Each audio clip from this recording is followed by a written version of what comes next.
The skies above Earth darkened on July 17, 2157, as 7 crystalline vessels slipped into orbit. Humanity collectively held its breath as the Zeltari hegemony made first contact. Ambassador Krell adjusted his translucent ceremonial mantle as he descended the shimmering gravity lift onto the grounds of the United Nations. His iridescent skin reflected the afternoon sun, forearms folded in what his cultural briefing assured him was a non-threatening posture. The humans awaiting him, representatives hastily assembled from every major nation, looked small and fragile. "We bring greetings from the 300 worlds of the hegemony," Krell's translation module conveyed in a dozen Earth languages simultaneously. "Your species has drawn our attention." President Elena Vasquez stepped forward. "Earth welcomes the Zeltari hegemony and hopes for peaceful exchange between our civilizations." Krell's secondary eyes blinked in a pattern that registered amusement among his kind. These humans were remarkably composed for primitives encountering interstellar visitors. Perhaps there was more to them than the preliminary scans suggested. Over the next 72 hours, Krell met with scientists, military leaders, and politicians. He observed their primitive fusion reactors, rudimentary space habitats, and quaint digital networks with what he believed was well-concealed condescension. "Your technological development is progressing at an admirable pace," he told the United Nations Security Council, mandibles clicking softly, a gesture his species used when speaking to children or lesser beings. What Krell failed to notice, the subtle glance between General Marcus Okafor and Colonel Sarah Chen when he mentioned the hegemony's biomolecular computing systems. He missed Dr. Anish Patel's fingers twitching toward his tablet when Krell casually referenced the principles of their faster-than-light travel. Most significantly, he overlooked the microscopic drones sampling his biological emissions, collecting data on Zeltari physiology with every breath he took. 3 days after his arrival, Krell returned to the hegemony flagship Inevitable Dominion orbiting above the North Atlantic. Supreme Director Azrael's holographic form awaited his report. "They are approximately 3 centuries behind our technological baseline," Krell stated with certainty. "Their space capabilities are limited to their home system. Their understanding of quantum mechanics is rudimentary at best." Assessment of threat potential. Azrael's voice resonated through the chamber. "Negligible in their current state," Krell replied. "However, they display unusual adaptability and resource efficiency. They achieved nuclear fusion with remarkable speed considering their limitations." Azrael's 4 arms performed the gesture of deliberation. Recommendations. "Standard Protocol 7, Krell said without hesitation. "Offer protectorate status. Gradually integrate their systems with ours. Their world has abundant biological diversity, and their population would provide useful labor resources once properly integrated." "Approved," Israel's hologram declared before dissolving. That same evening, 200 meters beneath Geneva, Colonel Chen walked alongside General Okafor through a facility unknown to 99% of Earth's population.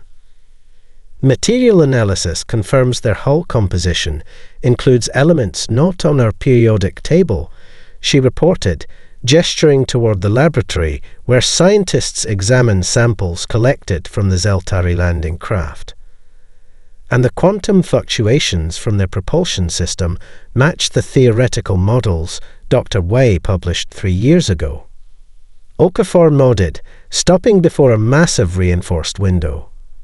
Beyond it, engineers swarmed around a partially disassembled device, a small Zeltari scout craft that had malfunctioned during a demonstration flight over the Pacific. "Time estimate?" he asked. Dr. Petal believes we can reverse engineer their communication systems within 8 months. The propulsion technology might take 18. Chen's eyes reflected the blue glow from the alien technology. Sir, they have no idea what humans are capable of when backed into a corner. Good, Okafor replied quietly. Let's keep it that way. In orbit above, Krell prepared the hegemony's generous offer of protection for the primitive yet promising humans, blissfully unaware that the species he had so casually dismissed was already dismantling the very foundations of Zeltari technological superiority. 6 months after first contact, Earth's public face was one of grateful appreciation. Zeltari cultural exchange centers opened in major cities worldwide, offering carefully curated glimpses of advanced technology. Humans lined up for hours to witness holographic displays and attend lectures on the benevolent history of the hegemony's expansion. Ambassador Krell stood on the observation deck of the newly constructed Zeltari embassy in New Delhi, watching humans move through the exhibition halls below. His aide, Sub-Emissary Vex, joined him with the latest integration reports. Adaptation proceeds as expected, Vex noted. Their universities have adopted our simplified physics models, and their governments are implementing the resource taxation frameworks. Excellent. Krell's mandibles clicked in satisfaction. The humans are proving remarkably receptive. This transition may complete ahead of schedule. What neither Zeltari witnessed: the microscopic drones hovering near the ceiling, recording every word through vibration analysis. Later that night, Carl Chen reviewed this intelligence in a secure room beneath the Rocky Mountains. The facility, officially designated as Deep Storage Site 9, served as the nerve center for the Prometheus initiative. They're moving faster than we anticipated, she told the assembled military and scientific leadership. The Zeltari are already positioning themselves to control our educational and economic systems. General Okafor's weathered face remained impassive. And our progress? Dr. Anish Petal stepped forward, his sleepless eyes betraying the intensity of his work. We've confirmed my initial hypothesis. Human neural patterns create what amounts to natural static against their telepathic scanning. He projected a comparison of brain activity patterns. Their telepathy works on electromagnetic principles, not actual mind reading. But human brains produce unique wave patterns that essentially function as jamming signals. They can detect our presence, but can't access thoughts or memories like they can with other species. Dr. Yuki Tanaka, head of the Reverse Engineering Division, activated her presentation. We've successfully replicated their quantum communication systems and developed our first functional prototype of their faster-than-light drive. Surprise rippled through the room. Already? Admiral Santos asked. Tanaka allowed herself a small smile. Turns out the Zeltari aren't particularly innovative. Their technology has remained largely unchanged for centuries. They perfect rather than revolutionize.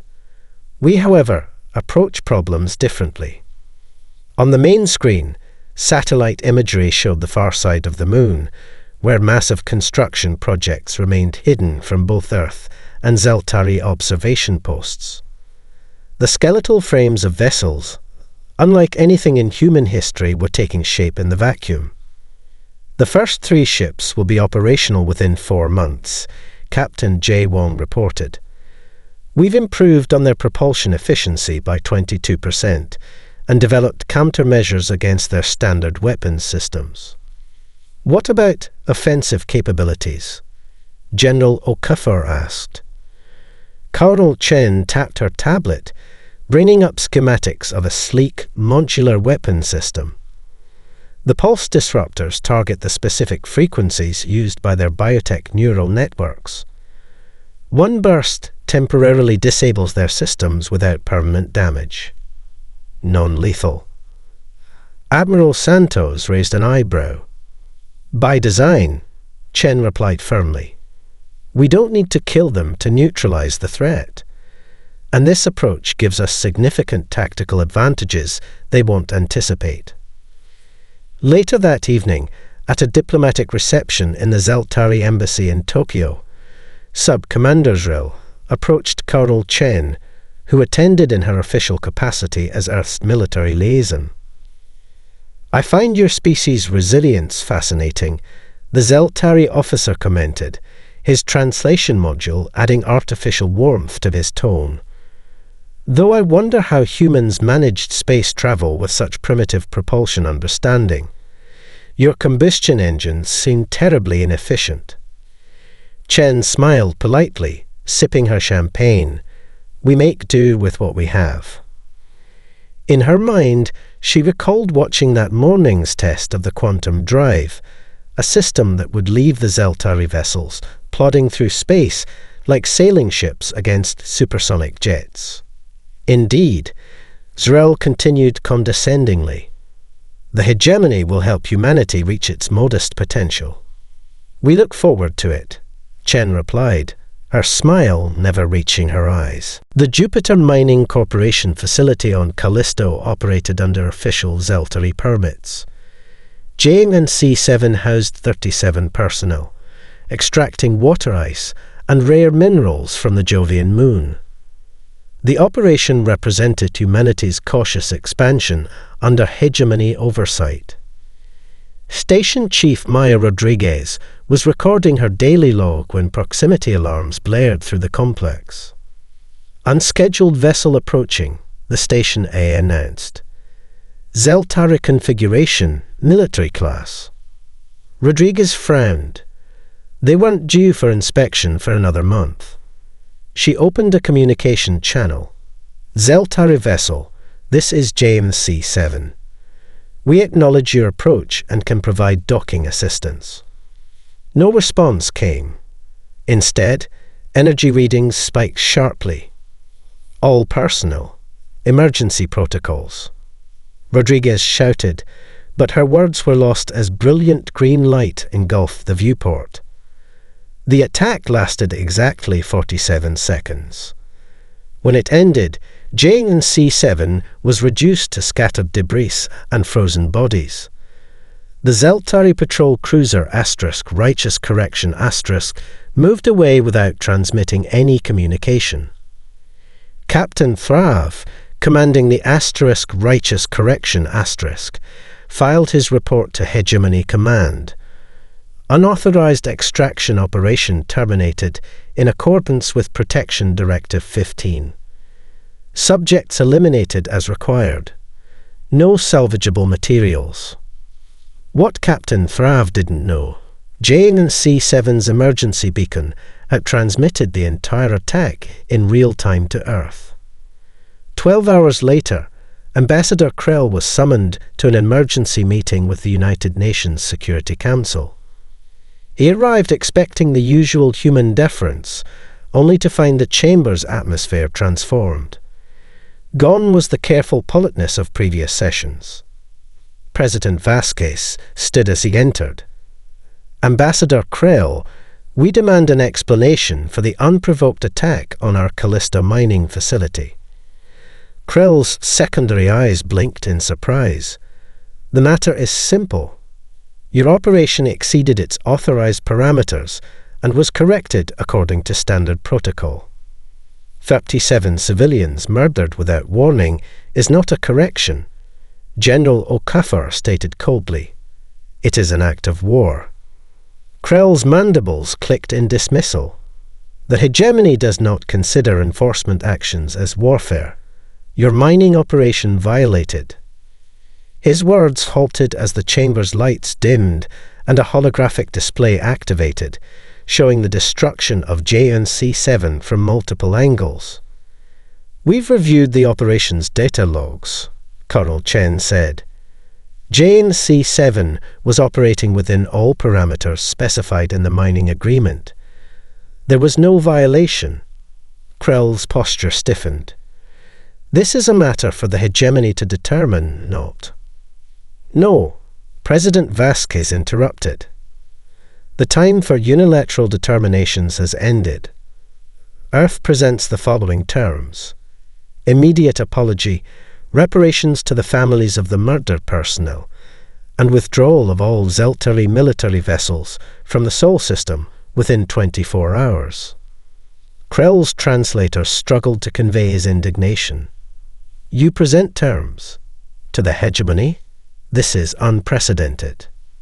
So is this, General Okafor replied, activating his tablet. In orbit above Earth, 6 Zeltari vessels suddenly found themselves surrounded by ships that had appeared seemingly from nowhere. The vessels bore Earth insignia, but featured designs unlike anything the hegemony had catalogued from human technology. Admiral Marcus Okafor's face appeared on every Zeltari command screen. This is the Terran Defense Fleet. Your vessels are in weapons range. Stand down immediately. Captain Zrel of the Zeltari command ship Asterisk, Inevitable Conquest Asterisk, laughed audibly. Humans do not possess technology capable of threatening hegemony vessels. This display is. His words cut off as targeted pulse disruptors fired from the human ships, instantly shutting down all biotech systems across the Zeltari fleet. Emergency lighting flickered on the suddenly powerless vessels as they drifted in Earth orbit. In the Security Council chamber, Krell received the news with mandibles frozen in shock. Your ships have not been destroyed, President Vasquez informed him. Unlike the hegemony, we do not massacre without provocation. But make no mistake, Ambassador, the protection arrangement has been terminated. As human boarding teams secured the disabled Zeltari vessels without a single casualty, the captured Zeltari captain spat at Admiral Okafor. Finish what you started, he snarled. Execute us as is your right as victor. Admiral Okafor studied him calmly. We're not like you. Every prisoner receives medical treatment and protection under our laws. Your crew will be treated humanly and eventually returned to your people. The concept was so alien to the captain that he fell silent in confusion. Across the hegemony, the news spread rapidly. Humans possessed technology that neutralized Zeltari systems effortlessly, yet they took no lives when they had every opportunity. The military caste could not determine which fact was more disturbing. Supreme Director Azrael's inner sanctum aboard the hegemony capital ship, Eternal Dominance, pulsed with bioluminescent rage indicators. The 12 members of the High Command hovered in attendance, their carapaces dulled in submission posture. Impossible, Azrael hissed, the translator unable to fully convey the contempt in his native language. A pre-interstellar species cannot possess technology capable of neutralizing our vessels. War Director Thrax's mandibles clicked nervously. The evidence is conclusive, Supreme One. The humans deployed ships with capabilities we did not anticipate. And they returned our crews alive, added Elder Vexi, the lone scholar-caste representative. They applied no punitive measures despite having tactical advantage. Azrael's secondary limbs twitched in irritation. The humans have revealed their deception. They will learn the consequences of challenging the hegemony. His primary claw activated the command interface. Dispatch the 7th Subjugation Fleet to the Sol system. 200 vessels should prove sufficient to humble these primitives. Commander Drox, newly appointed leader of the 7th Fleet, prepared his forces with absolute confidence. The humans had displayed unexpected tricks, but no species had ever withstood a full subjugation fleet. His flagship, the Inescapable Verdict led the Armada through the quantum fold toward Earth. As the fleet exited hyperspace near Jupiter's orbit, Drox opened a system-wide broadcast. Attention, humans. Your deception and aggression against the hegemony cannot be tolerated. Surrender your leaders for proper justice, dismantle your military vessels, and accept permanent oversight. You have one planetary rotation to comply. Commander Drox waited for the inevitable panic, the desperate pleas for mercy that always followed such pronouncements. Instead, tactical alarms blared across his command deck. Impossible readings appeared on sensor displays as hundreds of human vessels materialized around the Zeltari formation, a perfect encirclement that had somehow been waiting in stealth. Admiral O'Cuffer's face appeared on the main communications screen. "Commander Drox, your fleet is surrounded. Power down your weapon systems immediately." Drox stared in disbelief. This is a deception. No species possesses cloaking technology that can hide an entire fleet. "No species you've encountered before," Admiral O'Cuffer corrected. "You have 30 seconds to comply." As Drox struggled to comprehend the tactical situation, his secondary communications officer interrupted with urgency. "Commander, we're receiving emergency transmissions from hegemony bases in 7 systems."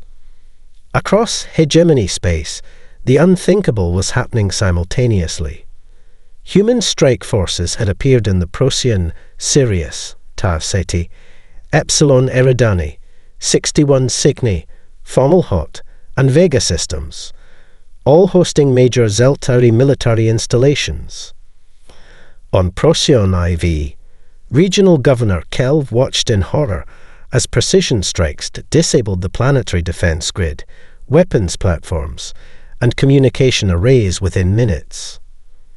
Most disturbing was the message broadcast planet-wide before the attack. "Attention all civilians. This is a Terran Defense Force operation targeting only military installations. All non-military personnel should take shelter. We repeat, this is not an attack on civilian populations. Remain in shelter until operations conclude." Governor Kelv had supervised 3 planetary subjugations in his career. Never had he encountered an enemy that warned civilian populations before attacking. The concept violated every principle of hegemony warfare doctrine. In the Jupiter Theater, Commander Drox's vessels attempted to form defensive positions. Before they could complete the maneuver, targeted pulse weapons fired from the human fleet. Ship after ship went dark, biotech systems failing simultaneously. Aboard the Asterisk Inescapable Verdict Asterisk, Drox watched helplessly as his mighty fleet drifted powerless in space. "Why have you not destroyed us?" he demanded when Admiral O'Cuffer's boarding party reached the command deck. "Why expend resources keeping us alive?" General Wei, leading the boarding team, studied the alien commander with genuine curiosity. Why waste resources killing when neutralizing the threat is sufficient? Non-combatants have no tactical value as targets. The translator struggled to convey these alien concepts. The Zeltari language had no direct term for non-combatant. In their warfare, all subjects of an enemy power were legitimate targets. As reports flooded hegemony command centers across multiple systems, a disturbing pattern emerged. Humans didn't fight for subjugation or elimination. They fought with surgical precision, neutralizing only military targets while actively avoiding civilian casualties. Supreme Director Azrael's inner sanctum now pulsed deep purple, the bioluminescent indicator of fear. Colonel Sarah Chen stood before the Joint Strategic Command aboard the orbital station New Horizon. The gathered military leaders from 27 nations watched as she activated the holographic display. "The Zeltari are adapting their systems against our pulse disruptors," she began without preamble. "Our technological advantage will be temporary. We need to deploy the Phantom Protocol." Admiral Santos leaned forward. "Is it ready?" "As ready as it can be. Chen replied, bringing up detailed schematics. The Phantom Protocol isn't just a weapon. It's a comprehensive approach combining electronic warfare, psychological operations, and strategic deception. It targets the Zeltari command structure itself. General O'Cuffer studied the presentation with narrowed eyes. Explain the components. Chen nodded to Dr. Tanaka, who stepped forward. First, we've developed quantum intrusion systems that can penetrate Zeltari communications. We can inject false orders, create command confusion, and selectively block transmissions.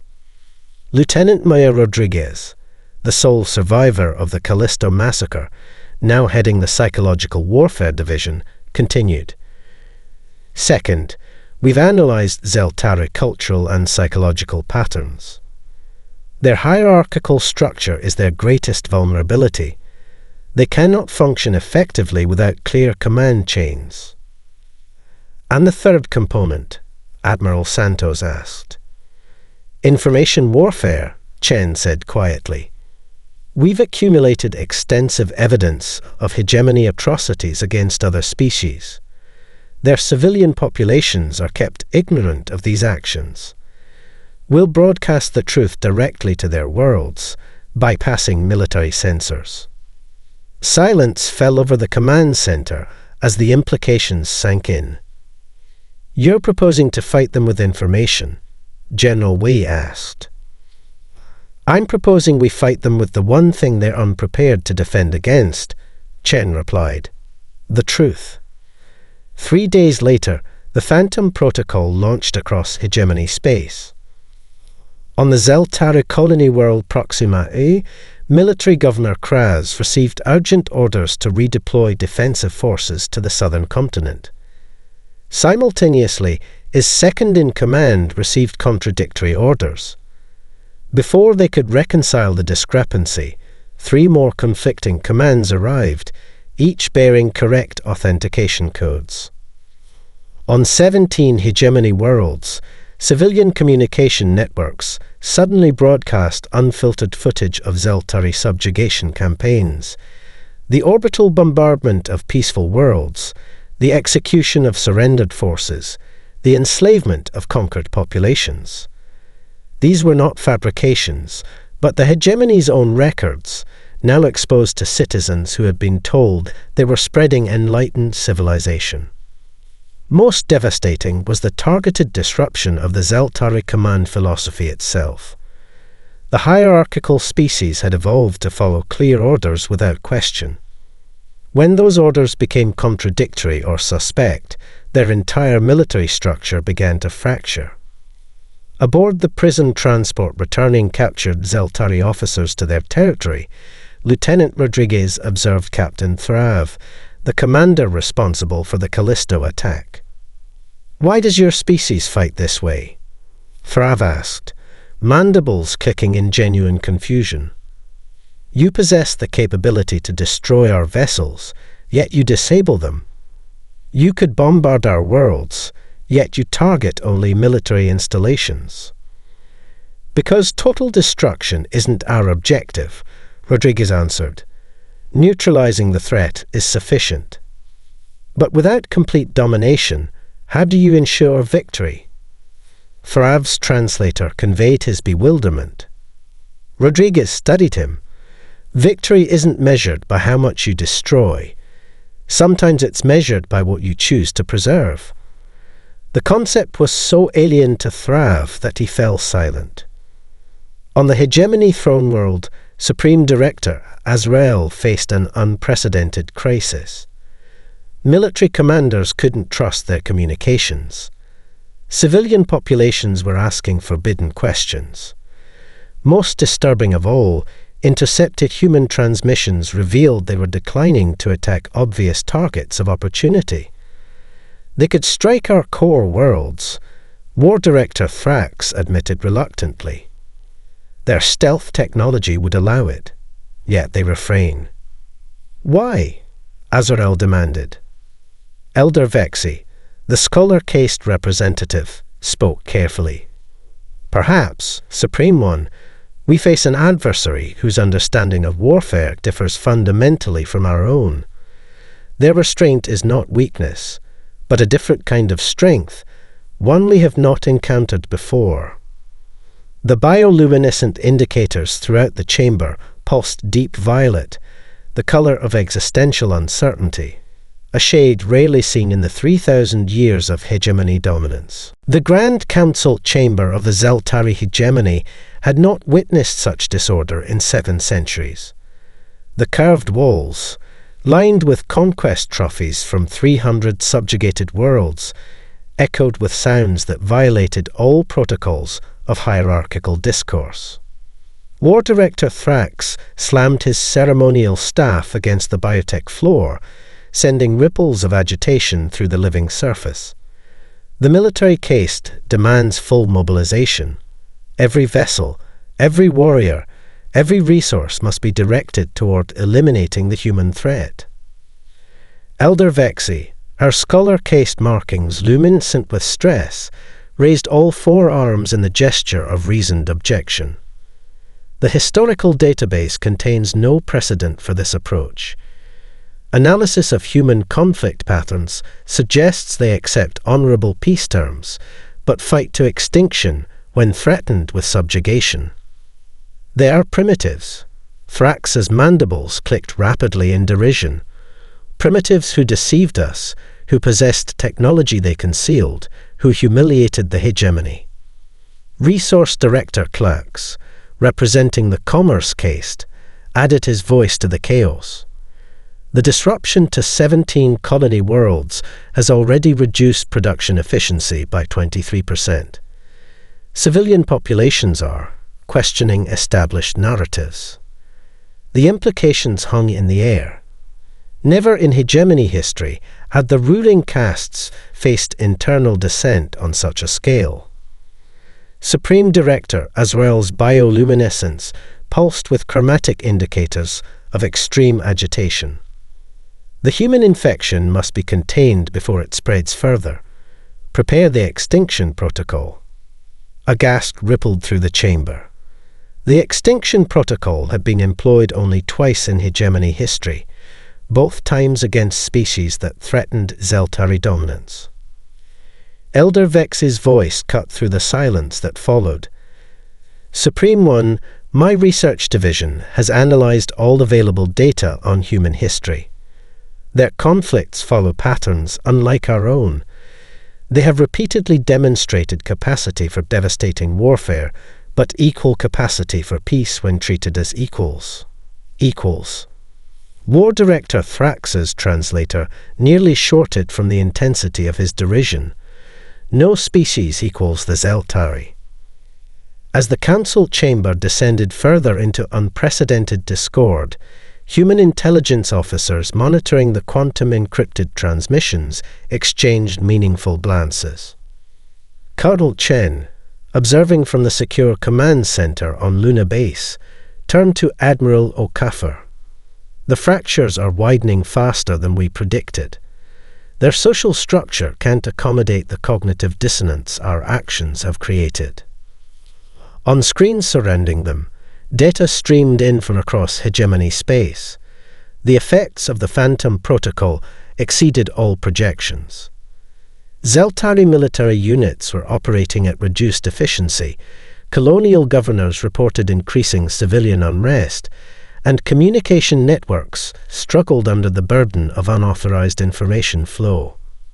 Most significant of all, 17 worlds under hegemony control had witnessed the first public demonstrations in Zeltari history.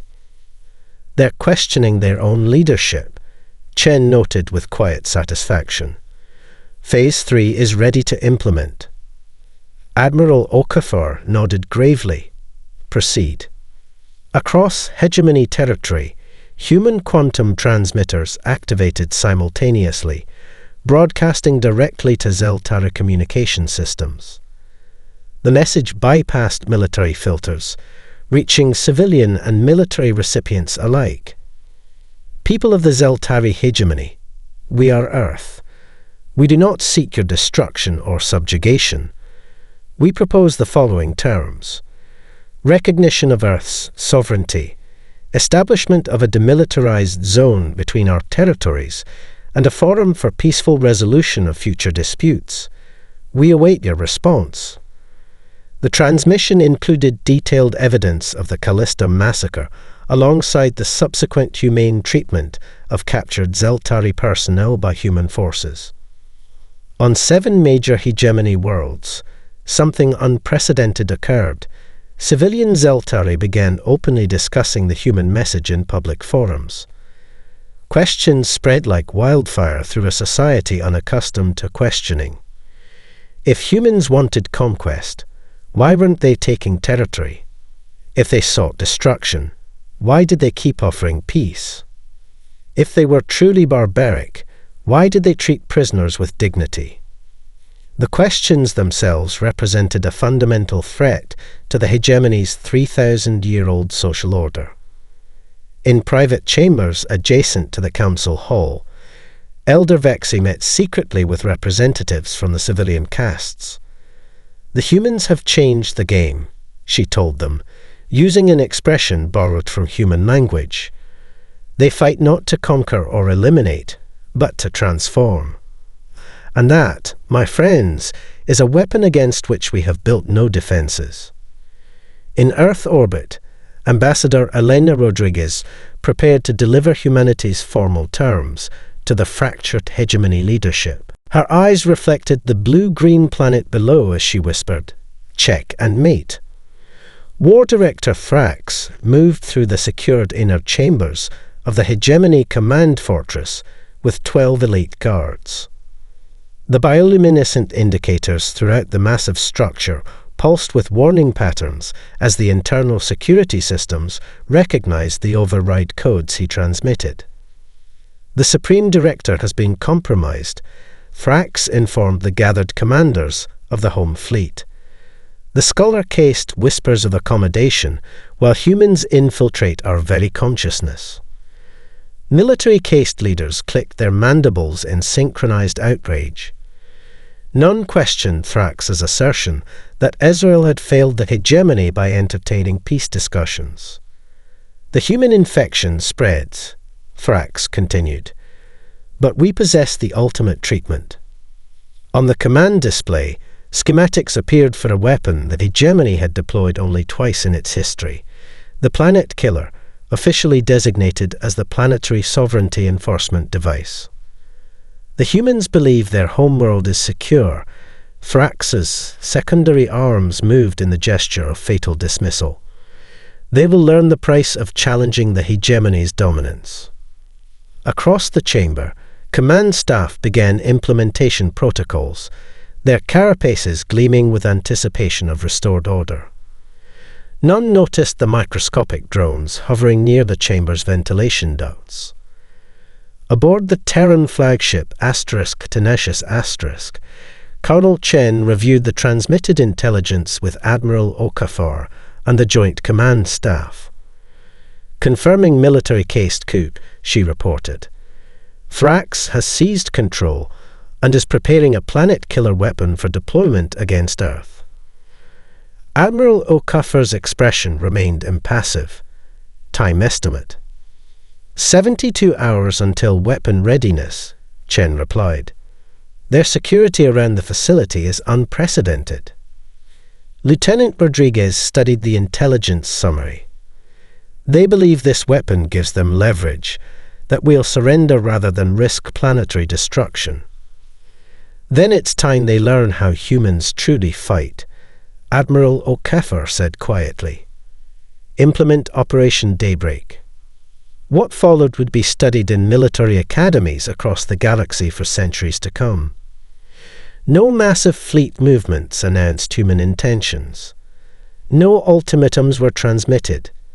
Instead, across 7 key hegemony systems, something unprecedented occurred simultaneously. On the Zeltari military fortress world Proxima Urae, Commander Lac Vos was reviewing perimeter security when the lighting throughout the base flickered momentarily. When it returned, human operators sat at every control station, Zeltari personnel unconscious on the floor beside them. In the weapons development facility on Sirius A, scientist teams preparing the planet killer suddenly collapsed as specialized neural disruptors activated from devices that had been hidden throughout the complex for weeks. Most shocking of all, within the innermost sanctum of the Hegemony Command Fortress, War Director Thrax found himself surrounded by human special forces who had apparently materialized inside the most secure facility in Zeltari space. How is this possible? He demanded as they secured his limbs with specialized restraints. No technology can penetrate our security barriers. Commander Rei Tanaka regarded him calmly. You built barriers against the enemies you understood. We are not like them. Across hegemony space, critical military installations fell without a shot fired. Neural disruptors rendered Zeltari personnel unconscious rather than dead.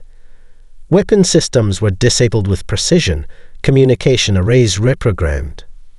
When the Zeltari soldiers and commanders regained consciousness hours later, they found their weapon systems locked down and their communication channels broadcasting a single message.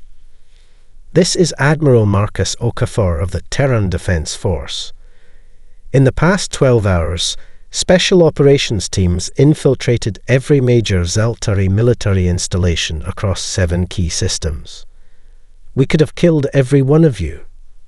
Remember that when your leaders speak of continued war. The message concluded with detailed evidence of the military-cased coup and their planned deployment of the planet killer against Earth. In the Hegemony barracks on Tal Ceti IV, a junior officer turned to his commander. Why did they not execute us while we were defenseless? Our protocols would demand elimination of neutralized enemies. The commander had no answer. The concept of an enemy that could win decisively without taking lives violated everything they understood about warfare. Throughout the hegemony, a previously unthinkable question spread like wildfire. If humans could obliterate their enemies but chose precision and restraint instead, what did that reveal about the Zeltari approach to power itself? On the hegemony throne world, Elder Vexi received the human transmission alongside billions of other Zeltari. Her inner eyes closed in contemplation as she whispered, "They have not just defeated our military. They have defeated our understanding of victory itself." The great assembly hall on the neutral station Concordia hummed with tension. Representatives from 300 star systems gathered in unprecedented congregation. Zeltari officials seated alongside delegates from previously subjugated species, all facing the small human delegation with expressions ranging from fear to curiosity to profound respect. The scholar and civilian castes had united to depose the military-cased leadership after Operation Daybreak exposed the planned deployment of the planet killer. Supreme Director Azrael, reinstated after Thrax's removal, sat with Elder Vexi and the newly formed Transition Council. Ambassador Elena Rodriguez approached the central podium, her steps measured and confident. The cavernous chamber fell silent. "Representatives of the 300 worlds," she began, her voice carrying clearly through the translator modules. "We gather today not to sign a peace treaty, but to establish something far more significant." Holographic displays activated around the chamber, showing images of the disabled Zeltari vessels, the infiltrated military installations, and the precision with which human forces had neutralized hegemony capabilities. "Humanity demonstrated what your strategists believed impossible," Rodriguez continued. "Our ships penetrated your defenses. Our weapons disabled your technology. Our forces infiltrated your most secure facilities." Murmurs rippled through the assembly as the implications sank in. By all traditional metrics of warfare, Earth could have claimed dominion over the hegemony, Rodriguez stated flatly. "Our vessels could have bombarded your worlds. Our weapons could have destroyed your civilization. Supreme Director Israel's bioluminescence pulsed with acknowledgement patterns. The truth was irrefutable. Instead, Rodriguez's voice softened. "We showed you something your empire has never witnessed before, the strength found in restraint." She activated another display, showing the humane treatment of Zeltari prisoners, the precision targeting of military assets while protecting civilian populations, and the careful disabling rather than destruction of enemy capabilities. Humanity could have chosen obliteration, Rodriguez said. That would have been the easy path. Instead, we chose the difficult one, to demonstrate that true power lies not in the ability to destroy, but in the wisdom to know when not to. Elder Vexi rose, her scholar-cased markings glowing with formal respect. The Transition Council acknowledges this wisdom. "We have studied your species' history extensively since our enlightenment. Humans have fought countless wars among yourselves, yet developed ethical constraints even within conflict. This concept has transformed our understanding." Rodriguez nodded. "Today we propose not a treaty between victors and vanquished, but a completely new framework for interstellar relations." She revealed the document that would become known as the Terran-Zeltari Accord, a comprehensive charter establishing principles of sovereignty, proportional response, civilian protection, and mutual consultation. Most revolutionary was Article 1. No species may claim inherent superiority over another. Advancement is measured not by dominion, but by contribution to collective knowledge and welfare. As the Assembly reviewed the proposed charter, representatives from formerly subjugated worlds approached the human delegation. A Proximum diplomat, her crystalline features reflecting the chamber's light, spoke with quiet intensity. "For 7 centuries, my people lived under hegemony rule. We expected you would simply replace one empire with another. Instead, you offer a framework where all voices hold equal weight. Why?" Admiral O'Cuffer, standing beside Rodriguez, answered, "Because domination creates only temporary stability. Partnership creates lasting peace." The signing ceremony lasted 17 hours as each world's representatives added their endorsement to the accord. When Supreme Director Azrael finally applied the hegemony seal, spontaneous luminescence rippled through the Zeltari delegates, an unprecedented public display of emotion. Later, as the human delegation prepared to return to Earth, Elder Vexi approached Ambassador Rodriguez privately. "Your species could have conquered us traditionally," she observed. "Instead, you conquered something far more significant, our understanding of civilization itself." Rodriguez smiled. "We didn't conquer anything, Elder. We simply showed you another way." As the Terran vessel departed, observations posts across the former hegemony tracked its progress. No weapons locked on. No pursuit was initiated. Instead, for the first time in 3,000 years, the Zeltari watched an equal depart in peace, having learned that the species they had dismissed as primitive had obliterated not their bodies, but the very foundations of their imperial thinking. In that transformation lay humanity's most profound victory.